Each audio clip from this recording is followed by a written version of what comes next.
ini kalian kan mahasiswa hukum. Tapi kenapa kalian milih tema pembangunan? Kenapa bukan tema yang udah terspesialisasi ke arah hukum? Apakah ada kaitannya antara hukum dan pembangunan? Gimana Bapak? Gimana mungkin Perdana? Kenapa kita angkat masalah pembangunan? Bukan dari segi hukum seperti kita lainnya mahasiswa hukum. Kita tetap angkat masalah pembangunan melalui pendekatan hukum. Dari mana kita bisa dapat itu?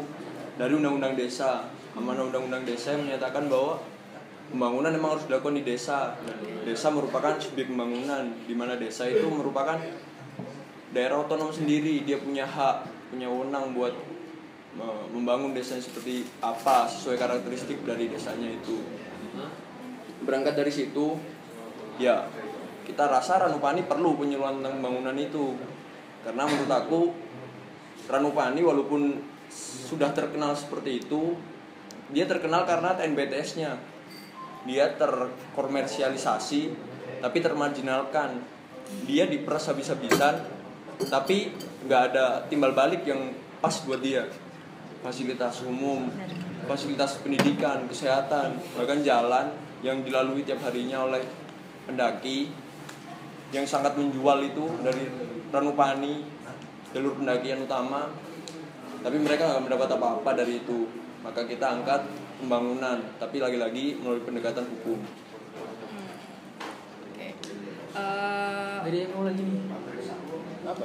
Ya balik lagi sih. Sebenarnya kalau aku sendiri ya kurang sepakat ketika mahasiswa hukum itu terlalu dikotakkan dengan ya kamu harus berpikir hukum. Enggak juga. Oke lah, ini yang kita angkat ini lebih ke isu sosial ya, lebih isu sosial, pembangunan, Ekonomi.